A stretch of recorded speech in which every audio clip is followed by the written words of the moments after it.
বিসমিল্লাহির রহমানির রহিম। হে আসসালামু আলাইকুম এভরিওয়ান। আমি আছি এখন হানিফ ফ্লাইওভারে। তো এখন বাজে 7:13। আমি যাচ্ছি কুমিল্লা। আর কুমিল্লা যাওয়ার একটা উদ্দেশ্য আছে। সেই উদ্দেশ্যটা হচ্ছে আমি আগামীকালকে সিলেট যাব। সিলেট বলতে আগামীকালকে আমি সিলেট ট্যুরে যাব। সিলেটের যত জায়গা আছে, আর এই ট্যুরে সব কিছু, সিলেটে যত প্লেস আছে, সুনামগঞ্জ হইতে যত জায়গা আছে সবগুলো আমি ঘুরে ঘুরে আপনাদেরকে দেখাবো। আর এটা আমি দেখিয়ে দিব যে আসলে একটা বাইক ট্যুরে কতগুলা জায়গা একই সাথে আপনারা ঘুরতে পারবেন, আর কত সাশ্রয়ে কতগুলা জায়গা আপনারা ঘুরতে পারবেন। তো ওই ট্যুরে আমি এটাই দেখাবো সবাইকে। আসলে এখন প্রচণ্ড তাপদ্র চলতেছে, প্রচুর পরিমাণ গরম। তো ভাবছি মেঘালয়ের ঠান্ডা শীতল পানিতে নিজেকে একটু ঠান্ডা করে আসবো, এই জন্যেই সিলেট যাওয়ার উদ্দেশ্য। তো আরেকটা বিষয় আমি এখন শেয়ার করব যে আসলে রাতে রাইড করার যেই কিছু নিয়ম আছে সেটা আমি আপনাদের কাছে শেয়ার করব, আসলে রাতে রাইড করার। তবে আমি প্রথমে একটা বিষয় বলি, সেটা হচ্ছে আপনারা যদি কখনো লং রাইডে যান, আসলে রাতে রাইড করে যাওয়াটা আমার কাছে কখনোই সুইটেবল মনে হয় না। তবে আমি যতগুলো লং রাইডে করছি, যত জায়গায় আমি ট্যুর দিছি এর আগে থেকে, তো সবসময় আমি রাতেই গেছি। তবে রাতে রাইড করা বাইকের জন্য অনেক ডেঞ্জারাস। যেমন বিশেষ করে যে হাইওয়েগুলো সিঙ্গেল হাইওয়ে, সেগুলোতে আপনার রাতে রাইড করা অনেক কঠিন। যেমন ধরুন আপনার চট্টগ্রাম থেকে কক্সবাজার পর্যন্ত একটা ওয়ান ওয়ে রাস্তা। তো সেখানে আপনার ওভারটেকিং করা, তারপর হচ্ছে পাসিং করা, স্পিড আপ করা, এগুলো আসলে অনেক কঠিন। সো যখনই লং রাইডে যাবেন দিনে যাওয়ার চেষ্টা করবেন, অথবা সকালে আপনি রওনা দিতে পারেন। তো আমি এখন যাচ্ছি কুমিল্লা, ঢাকা থেকে কুমিল্লা যাচ্ছি। এখন কুমিল্লা গিয়ে আমার ফ্রেন্ডের বাসায় থাকবো, থেকে তারপরে আগামীকাল ভোর 5টায় আমি রওনা দিব সুনামগঞ্জের উদ্দেশ্যে। তো আসলে সুনামগঞ্জ তো প্রথমে যাব না, প্রথম দিন আপনার আমাদের গরিবের দার্জিলিং নাকি শ্রীমঙ্গল। তো প্রথম দিন আমি শ্রীমঙ্গলটা এক্সপ্লোর করব, তারপর হচ্ছে সেখান থেকে সুনামগঞ্জ যাব। সুনামগঞ্জ, নীলাদ্রি লেক, সুনামগঞ্জ মানে আশেপাশে মেঘালয় ঘিরে যতগুলো জায়গা আছে সবগুলা মানে ঘুরে ঘুরে আপনাদেরকে দেখাবো। আর বাইক ট্যুরে কী পরিমাণ সুবিধা এবং অসুবিধাগুলো আমি উল্লেখ করব। যারা প্রথম বাইক ট্যুরে যেতে চাচ্ছেন তাদেরকেও মানে তাদের জন্য কিছু শেয়ার করব। তো এই আর কি। আসলে মেয়র হানিফ ফ্লাইওভার, এই ফ্লাইওভারে অনেক দুর্ঘটনার রেকর্ড আছে, সুতরাং যথেষ্ট পরিমাণ কেয়ারফুলভাবে রাইড করা লাগে।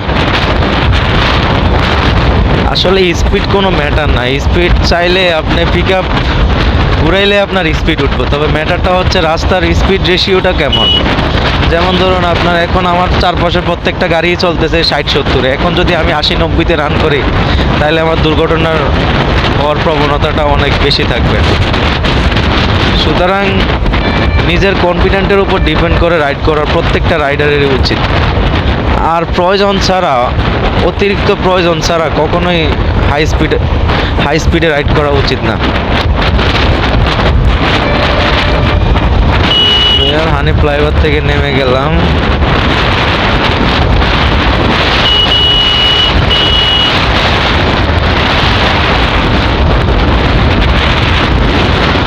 সারাদিন এত পরিমাণ রোদ, আর এখন মনে হচ্ছে একদম নাতিশীতোষ্ণ ওয়েদার, খুবই ঠান্ডা বাতাস, অনেক বাতাস, অনেক মজা।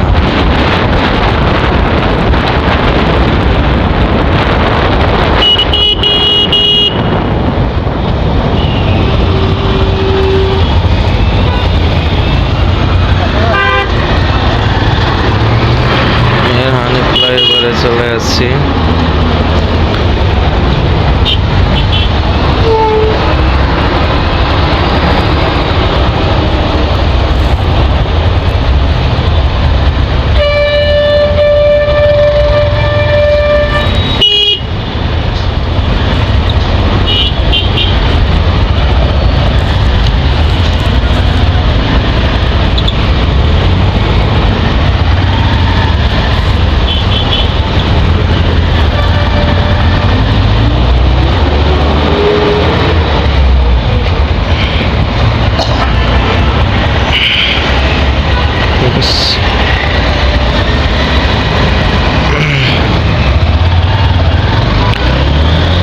রাজধানী ফ্লাইওভার কমপ্লিট করে ফেললাম।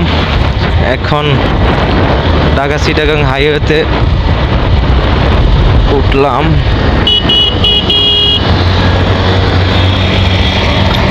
আসলে দিনে রাইডিং করার সতর্কতা থেকে রাতে সতর্ক থাকতে হবে অনেক বেশি। রাতে সতর্কতা অনেক বেশি অবলম্বন করতে হয়, কারণ রাতে আমাদের বাইকের যথেষ্ট পরিমাণ হেডলাইটে যথেষ্ট পরিমাণ আলো থাকে না। তো সেক্ষেত্রে অনেক কিছু কেয়ারফুলভাবে মেনটেন করা লাগে। আর হাইওয়েতে যখনই রাইড করবেন অবশ্যই লুকিং গ্লাসের দিকে ভালো করে ফলো রাখবেন, তাহলে আপনার সতর্কতাটা আরও ভালোভাবে অবলম্বন করবেন। আর যখনই আপনি ওভারটেক করবেন, ওভারটেক করার ক্ষেত্রে কখনোই আপনার গিয়ার শিফটিং করবেন না। যখন ওভারটেক করবেন তখন কোনোভাবে গিয়ার শিফটিং করার চেষ্টা করবেন না, ঠিক আছে?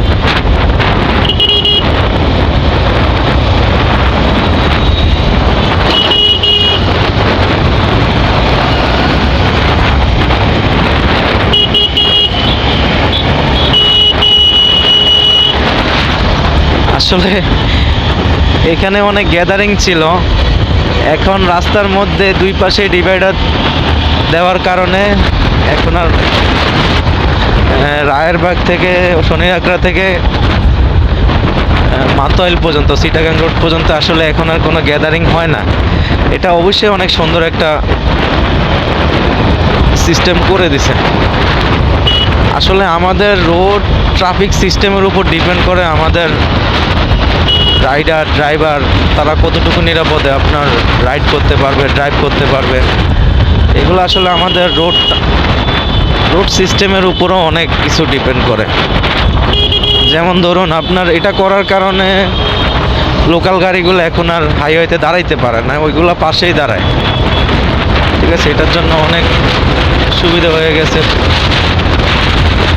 তো এই আর কি। আর যখনই আপনার ওভারটেক করবেন খুব সতর্কভাবে রাতে ওভারটেক করতে হয়। আপনার রাতে যে সমস্যাটা বেশি হয় সেটা হচ্ছে আপনার অপর সাইডের লাইটের আলোয় আপনি আসলে তাৎক্ষণিকভাবে কিছুই দেখবেন না। সুতরাং আর তাছাড়া আমাদের অনেক অনেক রাস্তার মধ্যে আপনার লেনের কোনো সাইন নেই। আর লেনের সাইন না থাকার কারণে আসলে রাতে রাইড করতে অনেক কষ্ট হয়ে যায়, কারণ আমাদের বাইকগুলোর হেডলাইটের আলো যথেষ্ট না।